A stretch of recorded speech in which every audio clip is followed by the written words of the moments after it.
함께 기도드리겠습니다. 사랑하는 하나님 감사합니다. 오늘도 말씀을 사모하여서 누룩기를 통해서 우리에게 주시는 하나님의 말씀과 또한 그 말씀을 통하여 우리가 이 땅에서 살아가는 그런 이유를 또 발견하며 또 어떻게 살아야 할지 깨달음을 얻기 위해서 또 이 몸에 참석하신 우리 사랑하는 권사님, 집사님 모두 다 아버지 하나님 환영합니다. 아버지 하나님 축복 내려주시옵소서. 아버지 하나님 이 시간을 통하여서 주님의 은혜가 드러나고 또한 우리를 향한 주님의 사랑이 더욱더 깊이 느껴질 수 있는 시간 되게 하여 주옵소서. 시종을 주님께 맡겨드리오며 감사드리며 예수님 이름으로 기도드립니다. 아멘. 네, 안녕하세요. 오늘은 성경부로는 네 번째 시간이고 저희가 이 페이퍼 나눠준 걸로는 세 번째 시간인데요. 오늘은 룻기 3장, 사실 룻기에 있어서 가장 드라마틱한 부분이라고 할 수 있습니다. 드라마틱하다는 얘기는 내용이 스토리가 있고 그 다음에 우리가 드라마로 만들 만큼 그렇게 재미있는 그런 이야기가 들어있는 부분입니다. 일단 룻기 3장의 말씀 한번 같이 읽으시고 그 다음에 전체적인 내용을 보겠습니다. 우선은 선입견 없이 여러분이 가지고 계셨던 생각에 따라서 3장의 말씀을 18절까지니까 네, 이것도 교독하겠습니다. 제가 한 절 읽고 여러분이 한 절 읽고 이렇게 교독해서 1절부터 18절까지 찬찬히 한번 읽어보겠습니다. 먼저 3장 1절 말씀 공독하겠습니다. 룻의 시어머니 나오미가 그에게 이르되 내 딸아 내가 너를 위하여 안식할 곳을 구하여 너를 복되게 하여야 하지 않겠느냐. 내가 기업하여 너를 보았으면 우리의 친족이 아니냐.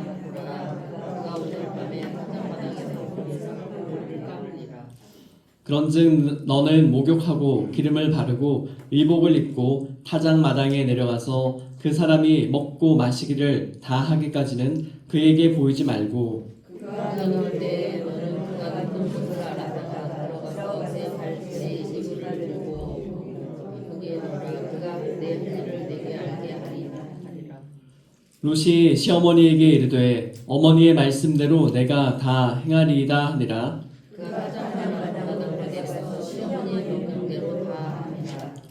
보아스가 먹고 마시고 마음이 즐거워 가서 곡식 단 더미의 끝에 눕는지라.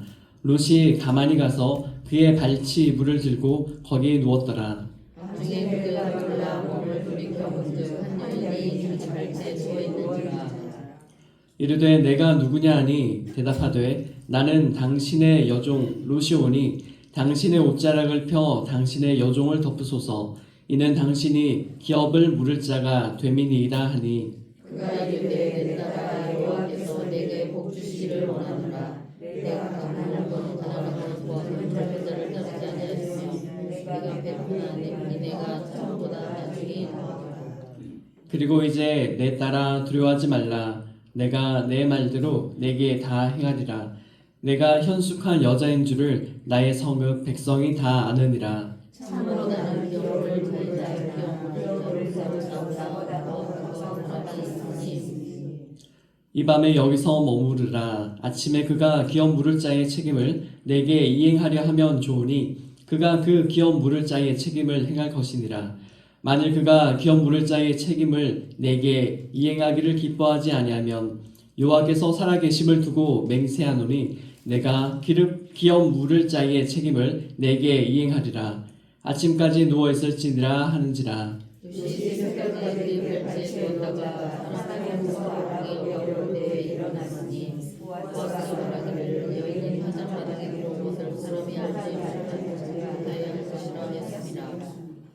보아스가 이르되 내 겉옷을 가져다가 그것을 펴서 잡으라 하매 그것을 펴서 잡으니 보리를 6번 되어 룻에게 지워주고 성읍으로 들어가니라. 룻이 시어머니에게 가니 그가 이르되 내 딸아 어떻게 되었느냐 하니 룻이 그 사람이 자기에게 행한 것을 다 알고 이르되 그가 내게 이 보리를 6번 되어주며 이르기를 빈손으로 내 시어머니에게 가지 말라 하더이다 하니라. 이에 시어머니가 이르되 내 딸아 이 사건이 어떻게 될지 알기까지 앉아있으라. 그 사람이 오늘 이 일을 성취하기 전에는 쉬지 아니하리라 하니라. 아멘. 이 장면 읽어보시니 어떤 느낌이 드시는지 궁금합니다. 네.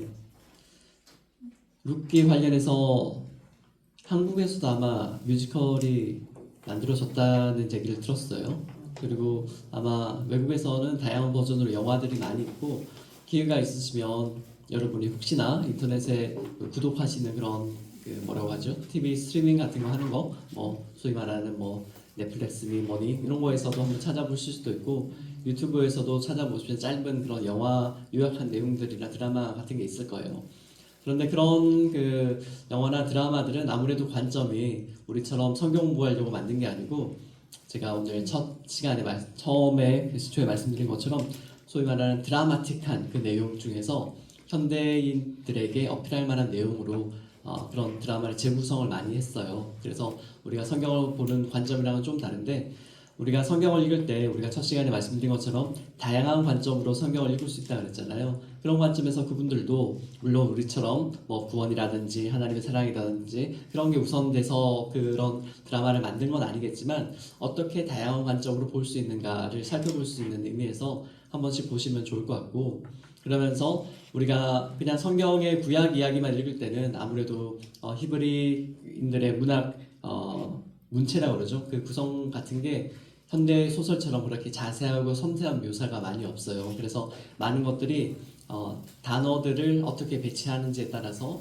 그리고 동일한 단어들을 어떤 흐름에 따라서 두는지에 따라서 그런 걸 우리에게 상상하게 만드는 그런 기법을 쓰거든요. 그래서 현대인들이 소설을 읽을 때와는 다른 그런 읽기가 필요한데 그런 관점에서 우리가 부족한 상상력을 그런 다양한 작품들을 통해서 우리가 그 시대에 룻이 어떻게 살았을까 그리고 그가 처한 상황이 무엇이었을 것인가 그리고 또 드라마 같은 경우는 사실은 이제 우리 기독교인들보다 현실적인 적용의 관점에 있어서 더 많은 그런 접점을 찾아내는 능력들이 있잖아요. 그래서 그런 관점에서 드라마를 보시거나 영화를 보셔도 참 좋을 것 같아요. 그건 이제 나중에 맡기고 오늘 우리가 살펴볼 내용은 룻기의 4장에 나오는 내용 중에서 가장 드라마틱한 부분 중에 하나인 3장의 내용입니다. 주요 등장인물은 여전히 나오미, 룻, 보아스인데 대부분의 내용은 앞뒤로 나오미와 그 룻의 대화가 나온 것 이외에는 룻과 나오미, 룻과 보아스, 보아스와 룻의 관계가 어떻게 발전되어 가는가 그리고 그것이 하룻밤새 어떻게 변화되는가에 대한 많은 관심을 쏟고 있어요.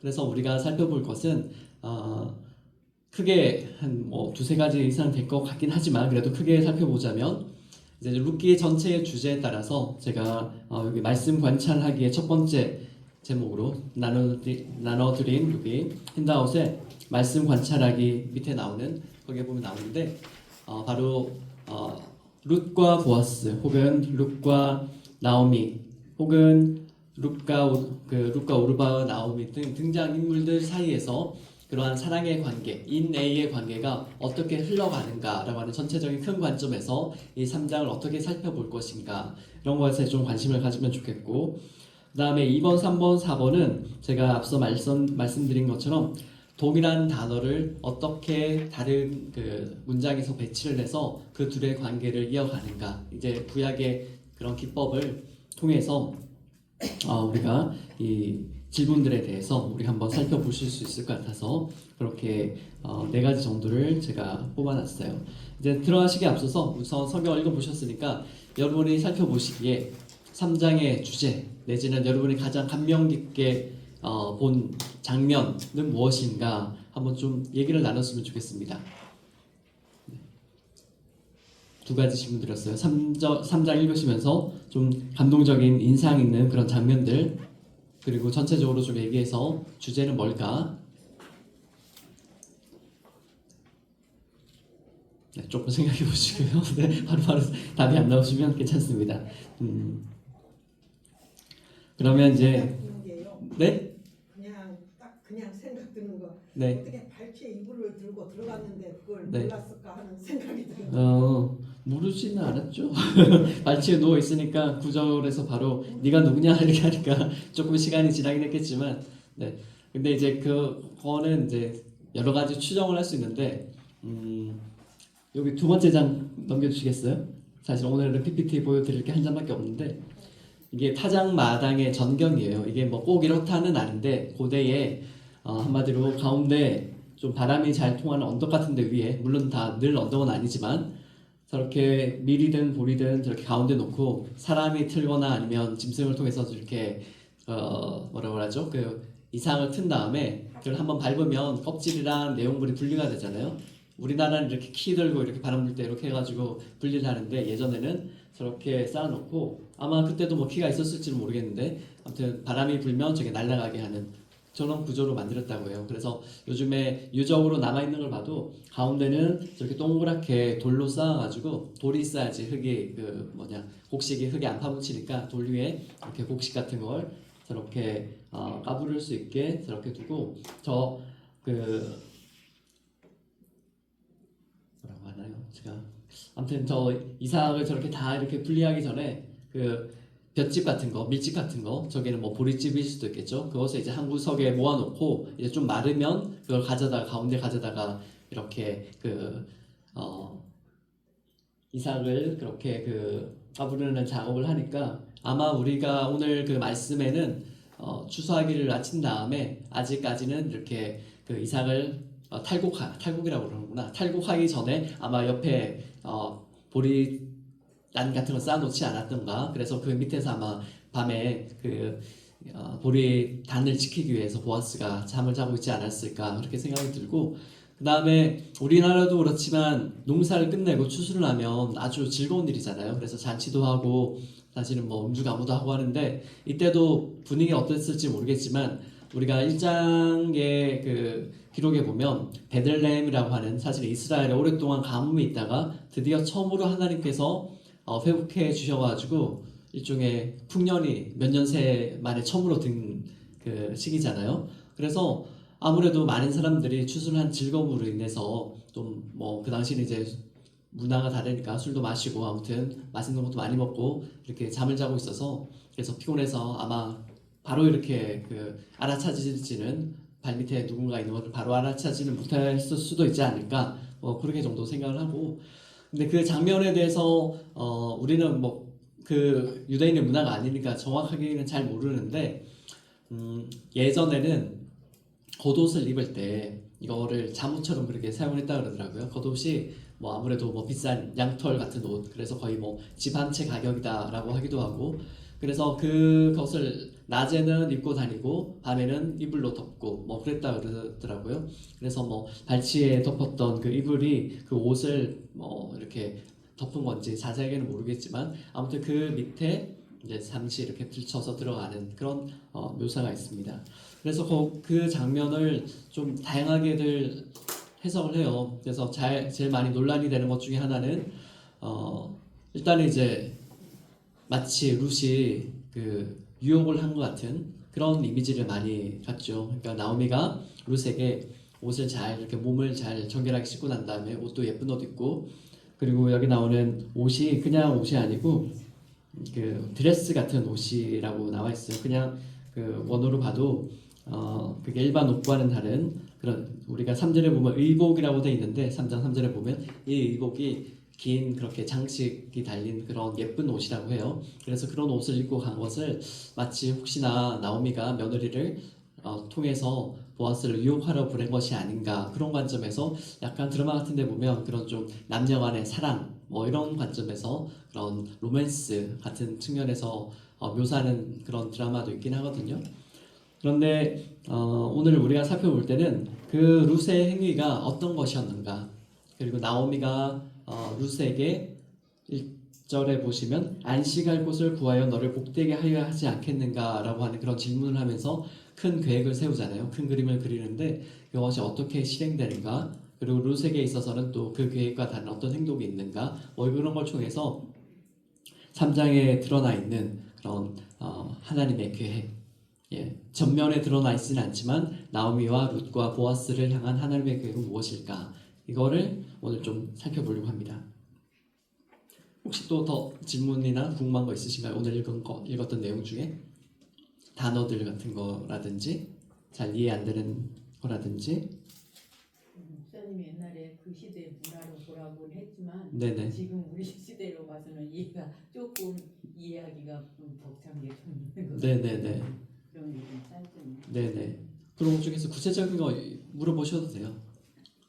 어떤 분들은 이제 기업 물을 자라고 할 때 기업 물르는 게 뭔가 이렇게 모른다고도 인터넷에 보니까 어떤 그 루키 관련되는 동영상의 질문으로도 나와 있는데 이건 첫 시간에 했었죠. 기업 물은다고 하는 거는 이제 나오미와 엘리멜렉, 사실은 이제 나오미의 남편인 엘리멜렉이 베들레헴에서 받은 땅, 이것을 이제 가장이 없으니까 이 땅을 누군가가 대신 사줘야지 그 땅이 다른 외국인에게 안 팔리고 유대인에게 땅으로 계속 이어지기 때문에 그런 땅을 다시 되사는 것이 이제 기업 물르는 거고, 그것과 관련해서 또 하나 나오는 게 계대 결혼이라고 해가지고 형제 중에 누가 죽으면 그 부인을 그 다음 그 형제가 대신 그 걷어들여서 보호해주는 요 두 가지가 같이 사실은 섞여 있어요, 루키의 이야기는. 그래서 기업 물르는 것과 계대 결혼이라고 하는 좀 복잡한 용어인데, 아무튼 성경에 있는 용어는 아니고 법적인 용어인데 우리나라 말로는 뭐 형사취수법 뭐 이렇게도 얘기를 하는데, 그런 문화 두 개가 같이 들어와 있거든요. 그래서 그렇게 보시면 될 것 같고, 그리고 전체적인 문화 중에서 혹시 또 궁금하신 것도 있으시면. 어디서 읽은 게 있는데 네. 그렇게 가서 눕는 게 네. 청혼의 의미라고 그렇게 그런 관습이 있다고, 청혼을 위한 그런 행위. 네. 그렇게 보시는 분들도 있죠. 근데 이제 성경 어디에도 루키 이후에는 그런 장면이 안 나오니까 그게 정말 그때 그러했던가에 대해서는 사실은 저희는 알 수는 없고, 네. 그리고 또 하나 더는 가부장 사회에서 여자가 먼저 청혼하는 경우는 없죠. 유대 사회에도 여자가 먼저 청혼하지는 않았을 거고요. 그래서 오늘 일종의 그냥 결과론적으로 결과가 이러니까 우리가 그렇지 않았을까 추정하는 쪽으로는 생각을 할 수 있을 것 같고, 그러니까 가능성에 대해서는 충분히 얘기할 수 있는데 그게 정말 그러하다라고 100%는 뭐 소위 말하는 고고학적으로나 역사적으로 증명은 안 된 그런 이야기 같아요. 보아스가 네. 왜 그런 행위를 이렇게 나쁘게 생각을 안 했을까요? 네네. 그게 네네. 자연스럽다고 생각을 했기 때문에 네. 그걸 나무라하지 않았잖아요. 그거는 이제 성경 자세히 읽어보셔야죠. 한번 찾아보죠. 오늘 내용에 있습니다. 왜 그렇게 하지 않았을까? 그리고 또 보아스의 반응은 무엇이었을까? 나중에는 네. 그래도 새벽까지 있다가 다른 사람 네. 보지 않을 때 가라고 그랬잖아요. 네네네. 그래서 그때 제가 생각을 할 때는 더 보아스보다 더 가까운 사람이 있기 때문에 네네네. 보아스한테 청혼을 먼저 해버리면 안 되잖아요. 네네. 그래서 그걸 일단은 이렇게 자기가 자기한테 청혼했다는 걸 일단 감추고 네네네. 가까운 사람한테 물어보기 위해서 그러지 않았을까 생각해요. 네. 네, 그렇게도 뭐 생각하실 수 있겠고요. 이제 우리가 본론 들어가가지고 그게 그렇게 생각해도 맞는지 아닌지 한번 살펴보도록 하겠습니다. 네, 또 더 질문 있으신가요?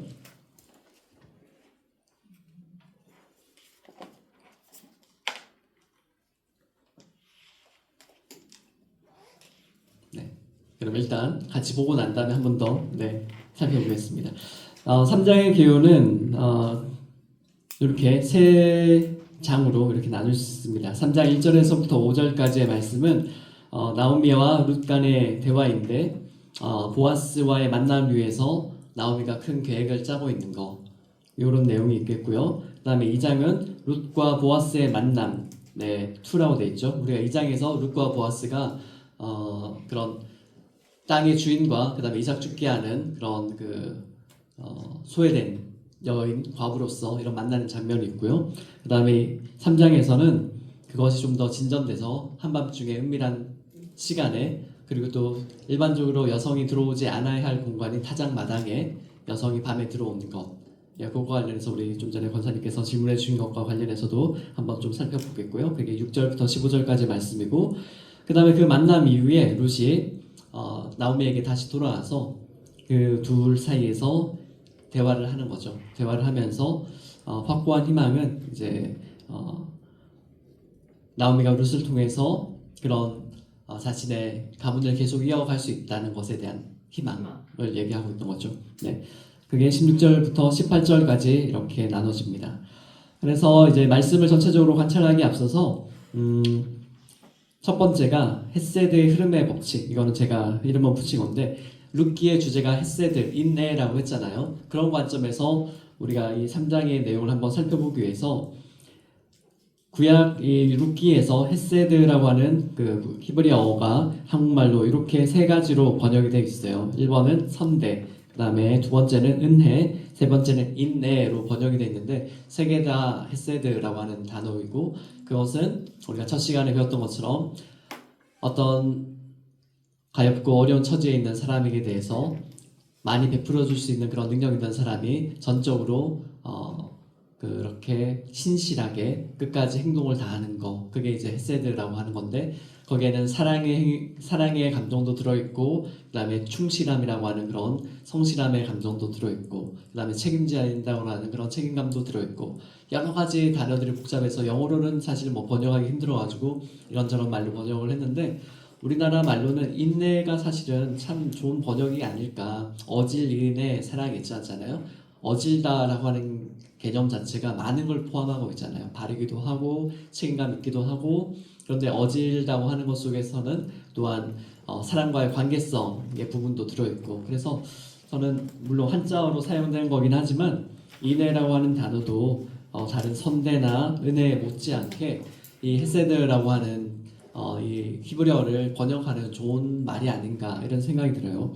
그래서 첫 번째 보시면 1장 8절에 룻과 오르바와 나오미 사이에서의 대화이에요. 그래서 첫 번째 헤세드가 어떻게 흘러갔는가 하면 나오미가 이미 그 룻과 보아스 그 오르바를 떠나 보내기 전에 너희가 지금까지 나를 선대했던 것처럼이라고 얘기를 하면서 이미 며느리가 시어머니인 나오미를 그런 어려운 처지 남편도 없고 시아버지도 돌아가시고 그리고 사실은 그 이전에도 사실은 자녀가 없잖아요. 그러니까 이 시대에는 가부장적 시대이기 때문에 자녀를 가지는 게 가장 중요한데 자녀가 없는 두 며느리가 그럼에도 불구하고 남편과 또 시아버지까지 돌아가셨음에도 불구하고 시어머니와 좋은 관계를 가지고 있던 거 이거 자체가 이제 선대라고 나오미는 표현을 하고 거기에 대한 또 순환으로서 나오미가 이 둘을 떠나보내면서 너희 둘이 어머니의 나라로 들어가서 새로운 남편을 찾아서 그 집에서 또 위로를 받기를 원한다라고 얘기하고 있는데 그것도 사실은 또 헤세드이거든요.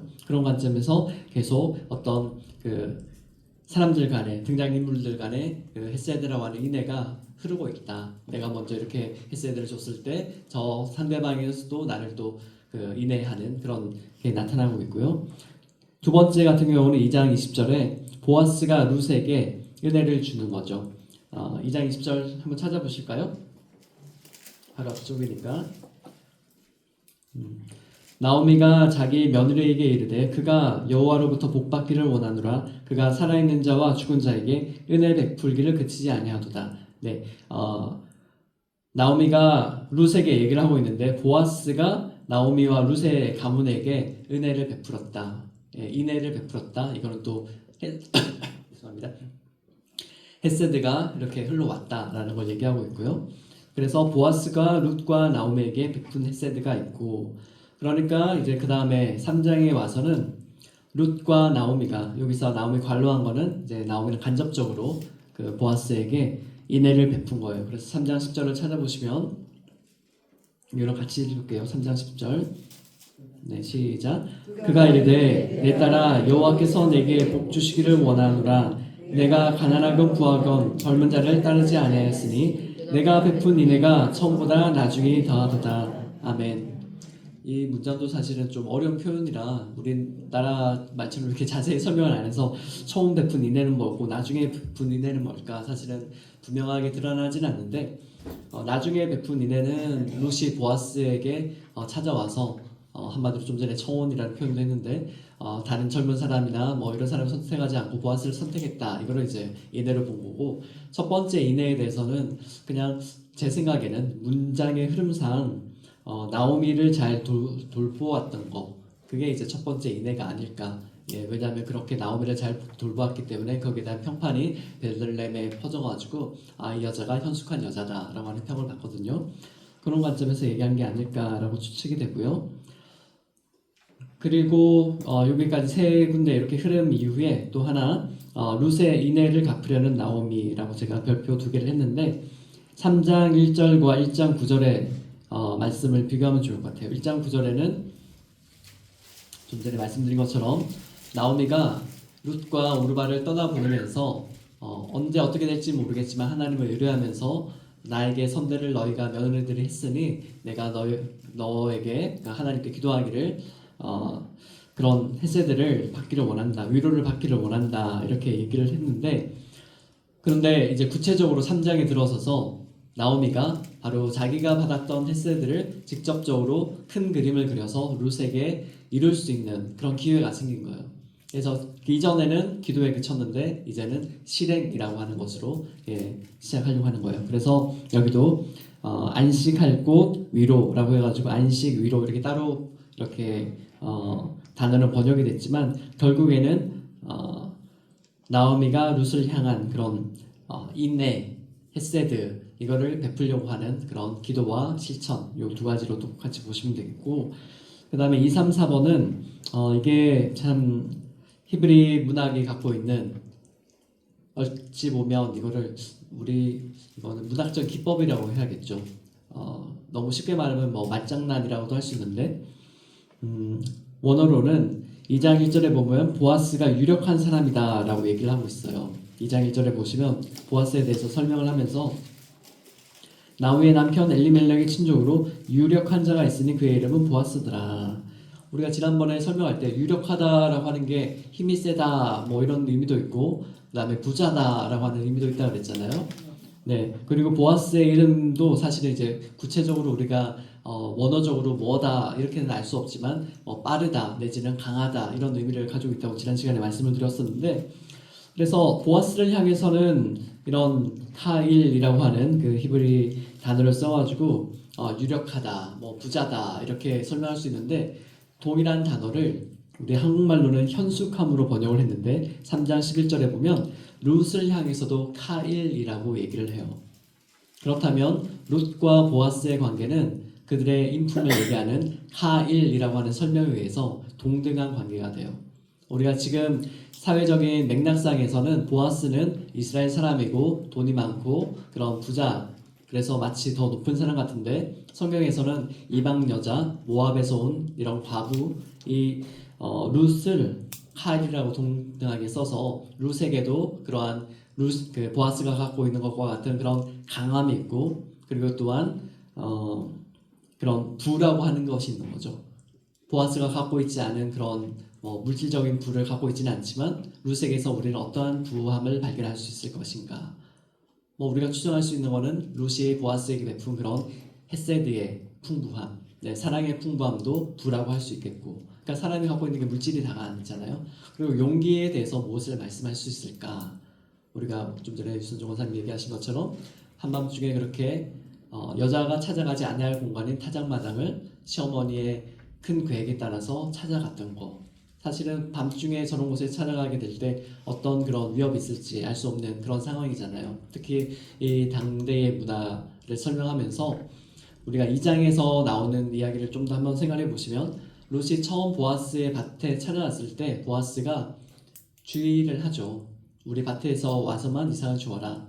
왜냐하면 딴 밭 가면 어떤 낭패를 입을지도 모르기 때문에 거기 깔려 있는 거고, 그 다음에 보아스가 부리고 있는 그 남종들에게 룻을 건들지 마라고 명령을 했어요. 그 말은 그 당대에 이런 힘없고 그 다음에 의지할 곳이 없는 사람들에게 어떠한 종류의 그런 피해나 그런 범죄 행위가 일어날 가능성이 있다라고 하는 거죠. 그런 관점에서 그런 것을 극복이 아니죠. 위험을 무릅쓰고 그런 타작마당에 갔다는 것으로 볼 때 룻이라고 하는 여자도 그만큼 강함을 갖고 있는 여자다라고 하는 것을 이 히브리어로 된 룻기는 보여주고 있는 거예요. 그런 관점에서 우리가 이런 거는 이제 원어를 좀 공부를 하면서 이렇게 좀 설명을 들으시면 여러분들이 좀 아실 수 있을 것 같고, 그 다음에 3번에 보시면 내가 누구냐라고 하는 3장 9절과 그 다음에 3장 16절 어떻게 되었느냐, 두 개의 문장이 똑같아요. 미아트, 미가 왜라고 하는 뜻인데 이게 또 똑같이 의문문, 이거 문법적으로 말씀드리자. 아무튼 의문사로서 who, 누구냐, 아니면 how, 어떻게, 그 다음에 어디, where, 여러 가지로 다양하게 쓰이는 건데, 그런데 말이 짧죠. 여기 뒤에는 아트가 너라는 뜻이거든요. 너. 그래서 3장 9절처럼 내가 누구냐, 너 누구야? 이렇게 급하게 말을 하는 거예요. 그러니까 보아스가 룻을 발견했을 때 깜짝 놀란 거죠. 말이 짧아요. 말이 짧으면 깜짝 놀란 거니까 너 누구야? 이렇게 얘기를 한 거죠. 그래서 그런 관점에서 룻이 보아스를 찾았을 때에 그 보아스가 룻에 대해서 어떻게 생각을 했는가, 전혀 뜻밖의 그런 상황이었고 당황스러운 상황인 거죠. 자연스러운 상황은 아닌 거예요. 그런 관점에서 우리 권사님이 질문하셨을 때 청혼이라는 게 이렇게 자연스러운 관습이 아니었을까에 대해서는 좀 제가 생각할 때는 자연스러운 관습은 아니지 않았을까 그런 좀 생각이 들고요.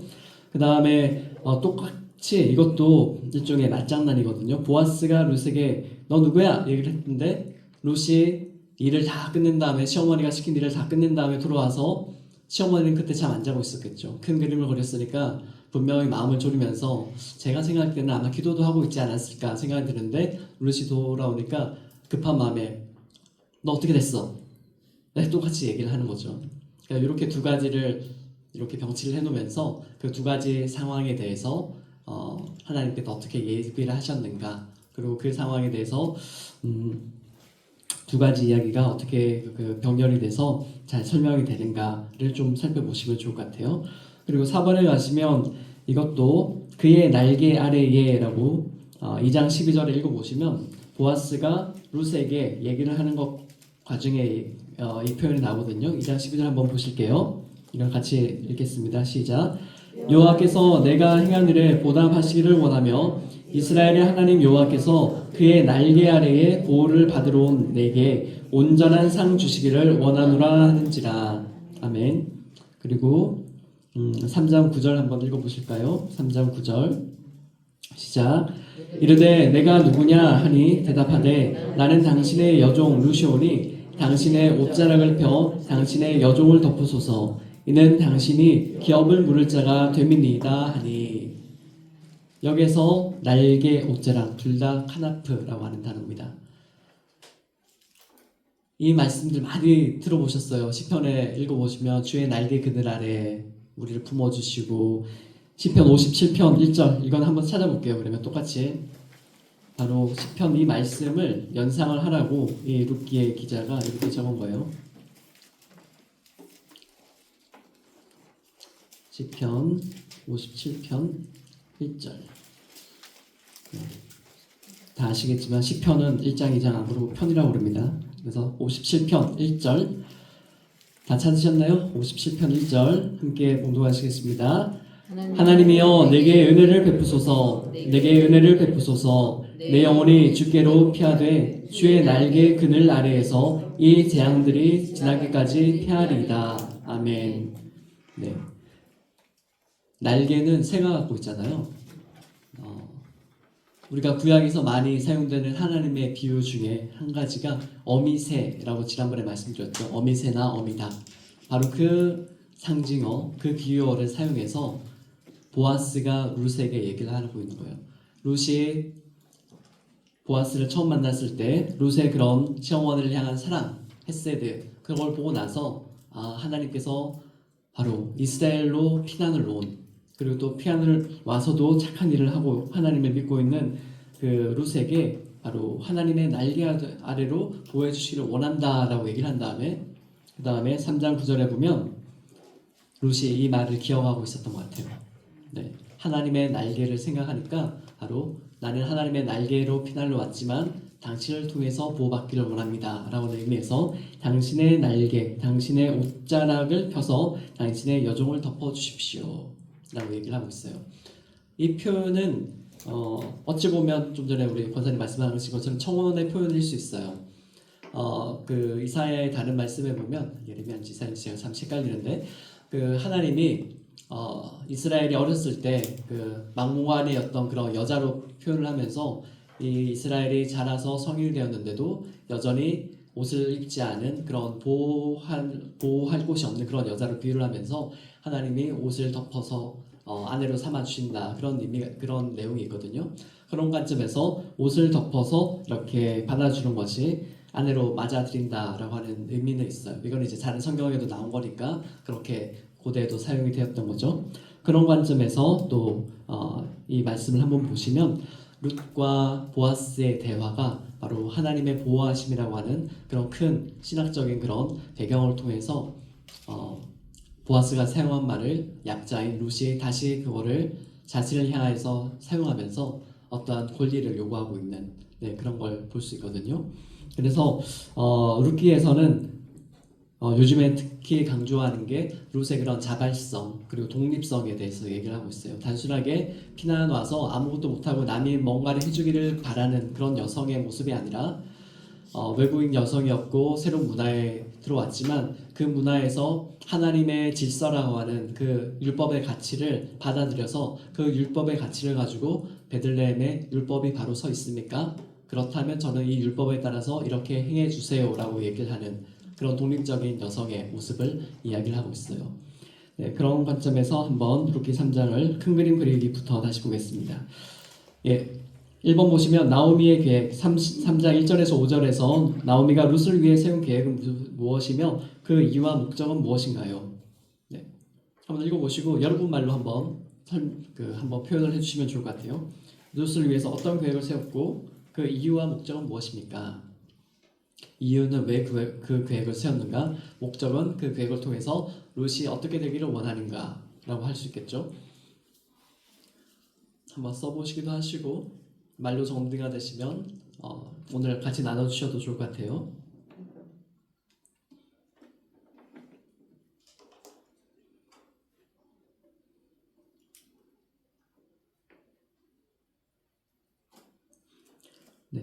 요약해서 한번 말씀해 보시죠. 나오미가 룻을 위해 세운 계획은 한마디로 뭘까요? 보호자를 만들어 보호자를 만들어주는 거. 보아스, 특별히 대상은 보아스. 그리고 기업을 물을 수 있게, 이어갈 수 있게 해주는 거. 그 이유가 사실은 좀 전에 나왔죠. 이유도 바로 룻이 안식할 곳을 찾을 수 있게, 그래서 복을 누릴 수 있게 하는 거. 그 다음에 목적은 보아스든 가급적이면 보아스랑 결혼해서 기업을 누르게 하는 거. 그런 게 목적이 되겠죠. 그 다음에 이제 두 번째 문제로 가겠습니다. 룻과 보아스의 만남 두 번째 3장 6절을 보면 룻은 어머니의 명령대로 다 하였다고 합니다. 룻은 과연 나오미의 계획을 그대로 따랐을까요? 보아스와 룻 사이의 대화를 이제 주도권이라고 하는 관점에서 제가 좀 전에 독립적인 여성 요게 다 답이 들어있긴 한데 주도권의 관점에서 3장 4절과 3장 9절을 비교해서 한번 살펴보시면 차이가 납니다. 다르게 행했으니까 제가 질문을 했겠죠. 3장 4절에서 나오미는 룻에게 뭐라고 그랬나요?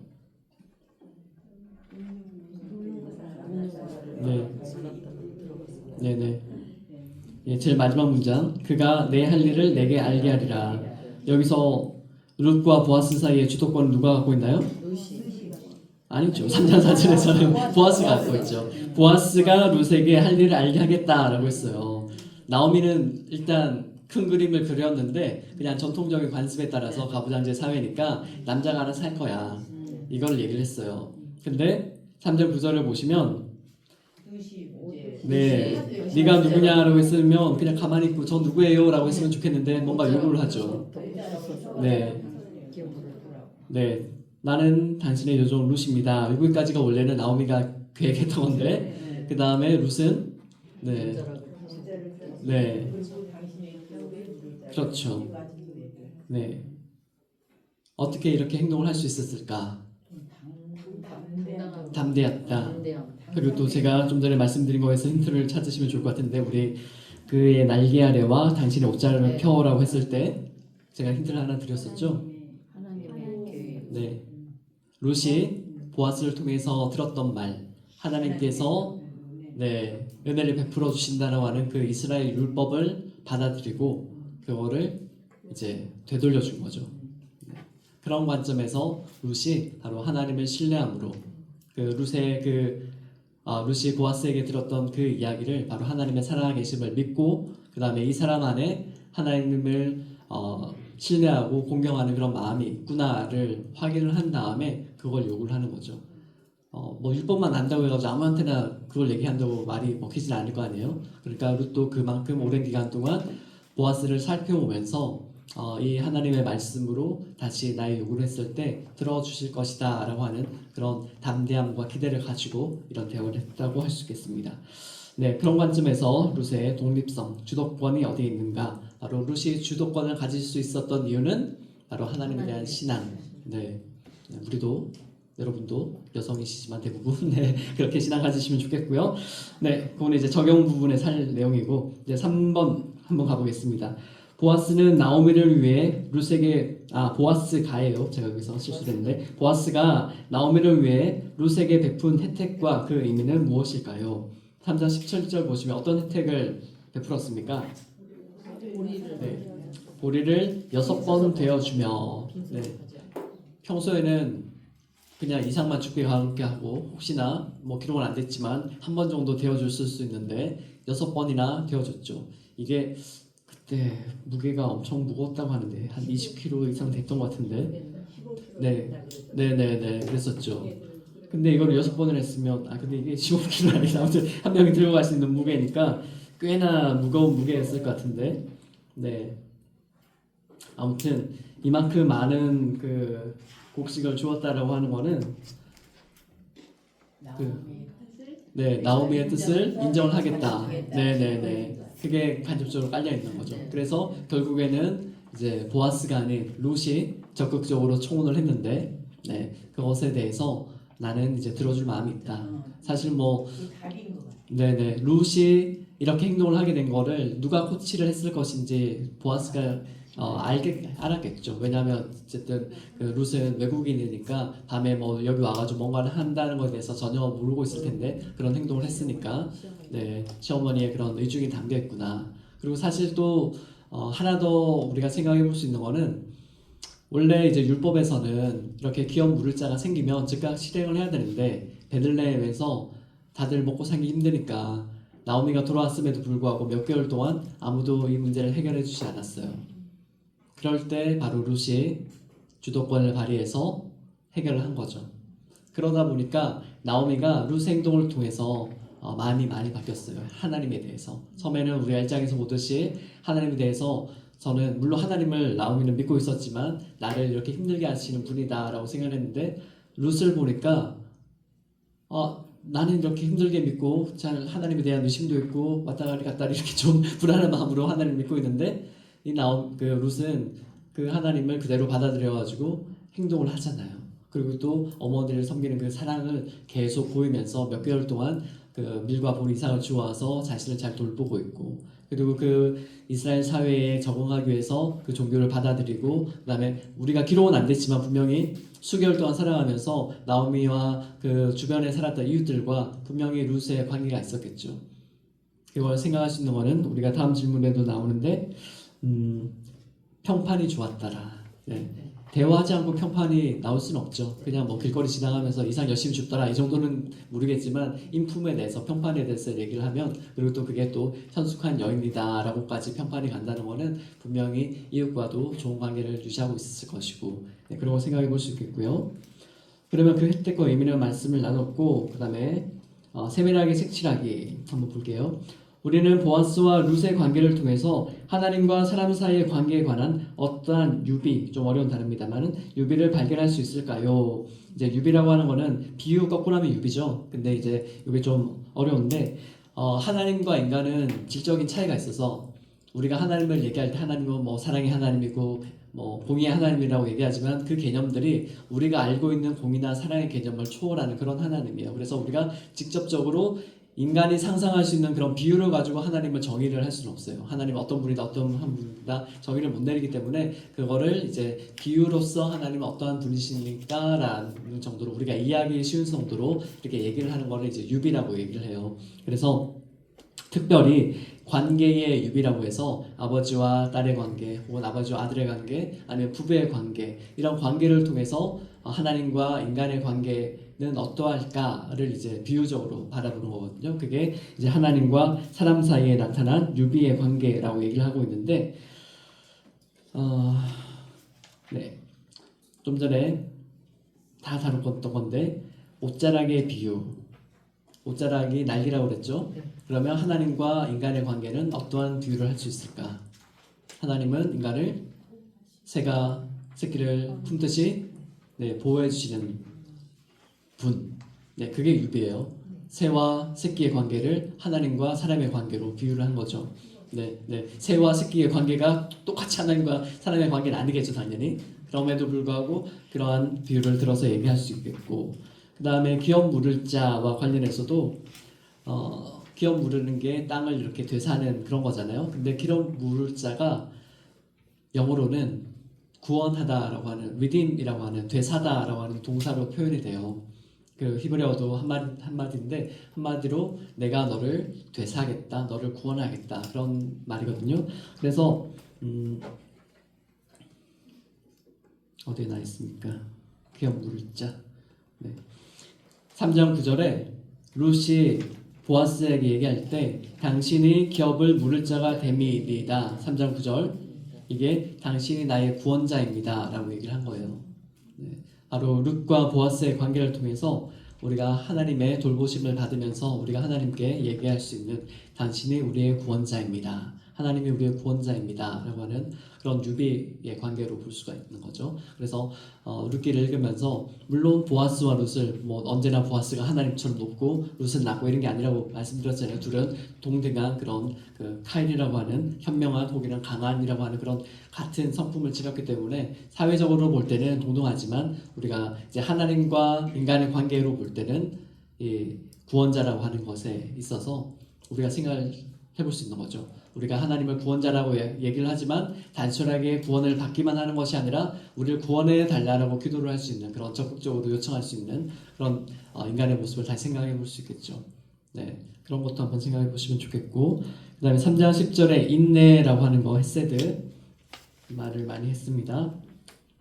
내 딸아 여호와께서 내게 복 주시기를 원하노라 쭉 한 다음에 내가 베푼 인애가 천보다 나중이 더하도다 라고 하면서 하나님과 우리의 관계에 있어서 우리가 하나님께 인애를 받는 관계, 그러니까 하나님께서는 우리를 끝까지 책임져 주시는 그런 관계, 네, 그리고 우리 역시 하나님께 그러한 인애를 돌려드릴 수 있는 관계.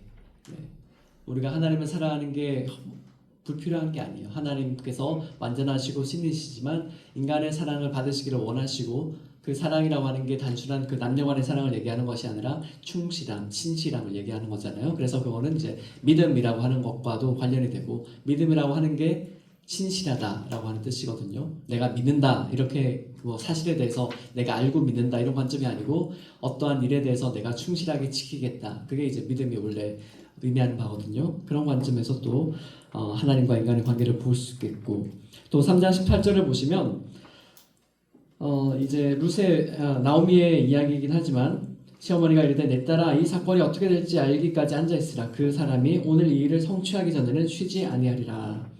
아멘. 네, 바로 여기에서 우리가 구약에서 많이 나오는 하나님의 열심이라고 하는 부분이 있어요. 그걸 생각할 수 있는 거죠. 우리가 좀 전에 나눴던 것처럼 룻은 보아스를 향해서 나의 구원자이십니다 라고 얘기를 했는데 그 구원자이심이라고 하는 그 사건, 기업을 무르는 사건을 완성하기까지 보아스는 쉬지 않는다라고 하는 그 이미지를 통해서 네, 하나님께서도 우리를 구원하시고 또 우리를 새롭게 하시고 회복시키시기까지 쉬지 않으시는 분이시다라고 하는 그런 것에 대한 또 비유를 우리가 유비를 또 배울 수가 있겠죠. 그런 관점에서 또 보아스를 바라보면 또 좋겠고요.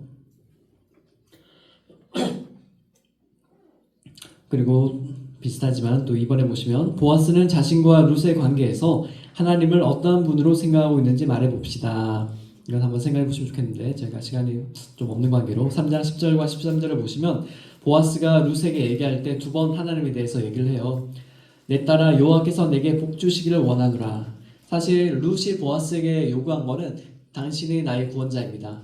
네, 나랑 결혼해서 이 기업을 물러주세요. 그러니까 뭐 자기랑 결혼해달라는 게 우선이 아니고 나오미의 집인 그 기업을 물러주세요. 이게 1차적인 목표인데 보아스가 한 대답은 하나님이 내게 복을 주시기를, 내가 뭔가를 해서 너를 복되게 하는 것이 아니라 하나님께서 너에게 룻에게 복을 주시기를 원한다라고 하는 이제 복을 누가 주시는지에 대해서 보아스는 알고 있었던 거죠.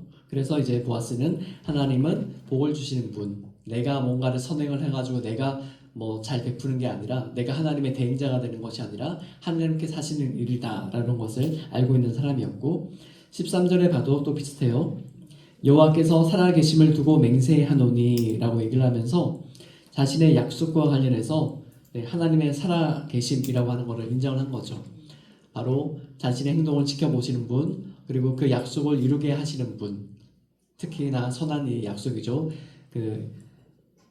단순하게 룻과 보아스의 개인의 관계가 아니라 이스라엘의 그 한 땅, 베들레헴의 한 그 분깃을 가지고 있는 엘리멜렉의 가족에게 하나님께서 어떻게 신실하게 역사하시는가에 대한 그런 하나님의 그 살아계심을 인정을 하고 있는 거죠. 그런 관점에서 또 보아스는 하나님을 단순한 개인 간의 관계가 아니라 그런 구약의 언약의 관계를 계속 이루어 가시는 분, 그런 관점으로도 볼 수 있겠고요. 그 다음에 3번 넘어가겠습니다. 1, 2, 3장의 이야기를 종합적으로 살펴보면 나오미가 룻을 위해 그린 큰 그림을 그리고 왜요? 그리기는 죄송합니다. 기는 빼고 그리고 시행하기까지 하나님은 어떻게 일하고 계시는지 살펴봅시다. 그거는 한번 쭉 우리가 이야기를 나눴으니까 살펴보겠는데 한번 생각하실 게 우리가 그 성경 읽을 때 여러 가지 관점을 보라 그랬잖아요. 베들레헴이 기후가 황폐해져서 이렇게 그 엘리멜렉의 그 가족이 떠났는데 다시 회복시키는 과정에서 하나님은 우리가 보는 이야기 이면에 있는 기후를 변화시키신 거예요. 자연을 변화시키신 하나님 그렇게 일을 하고 계시죠.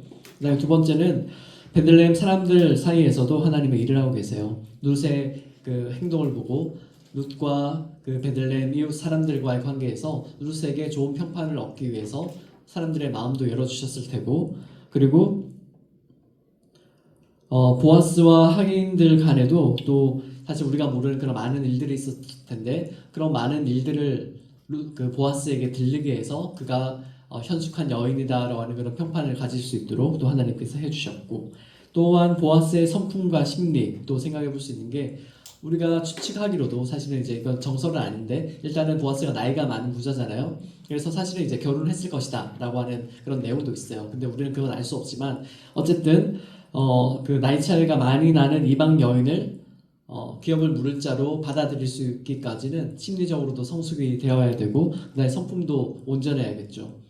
거기까지 하나님께서 보아스를 준비시키지 않으셨는가 그런 것도 생각해 볼 수 있고 그 다음에 룻의 그런 인애, 헤세드를 통해서 나오미를 변화시켜 가셨기 때문에 나오미가 그냥 룻 보내고 나서 어찌 보면 베들레헴으로 돌아가지 않았을 수도 있어요. 향한다고 얘기는 하지만 우리는 뭐 추측만 할 뿐이죠.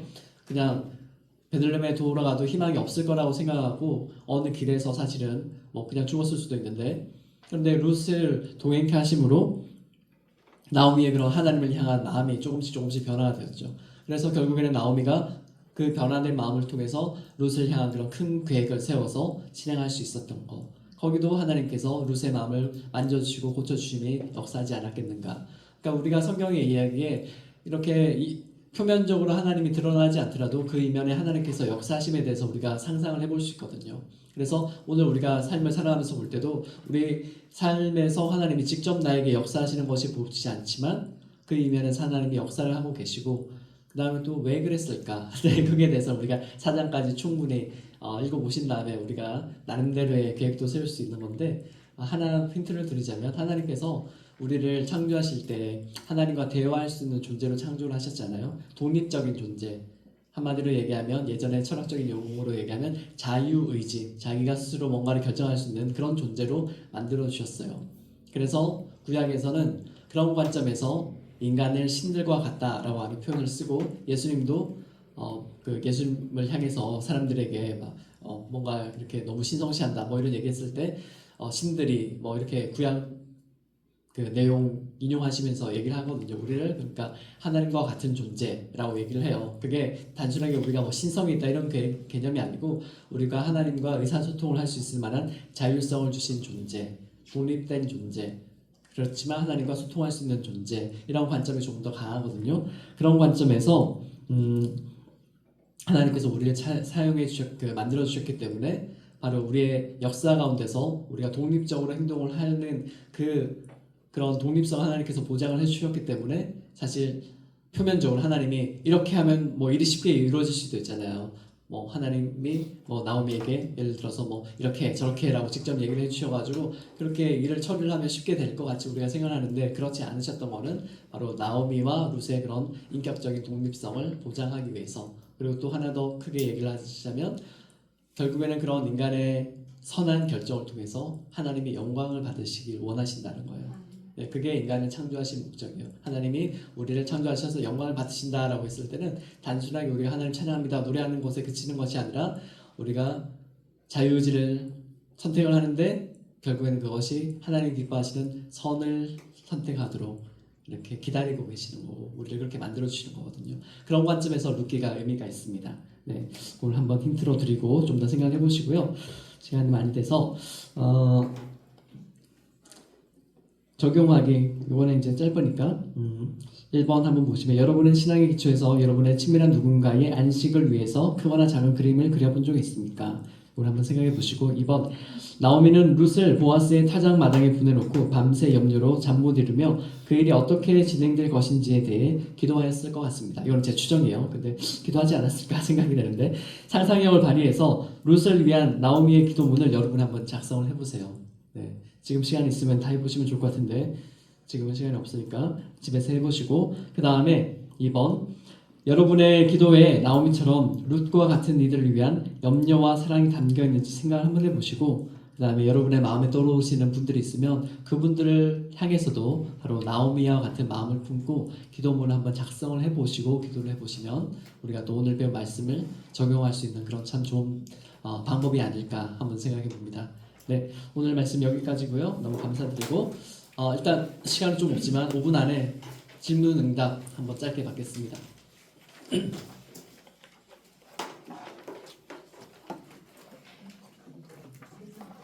네, 공부한 내용 중에 혹시 궁금하신 거 아직 해결 안 되신 부분 있으시면 질문해 주세요. 사소한 것도라도 괜찮습니다. 지역적인 것도 괜찮으니까.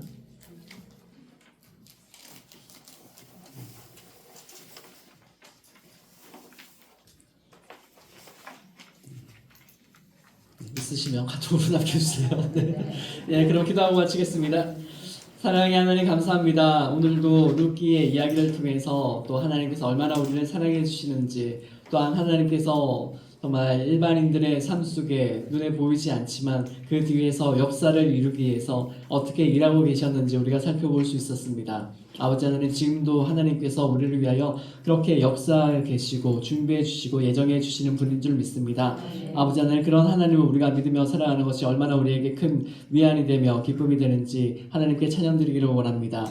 아버지 하나님 우리의 삶에서 나오미가 룻을 위하여 또한 마음을 품고 계획을 세우고 또한 추정하기로 기도를 했던 것처럼 우리 역시 룻과 같은 소외되고 또한 어려운 이들을 향하여서 마음에 품고 기도할 수 있는 우리 모두가 되도록 인도하여 주십시오. 모든 감사드립니다. 예수님 이름으로 기도드립니다. 아멘. 네, 감사합니다.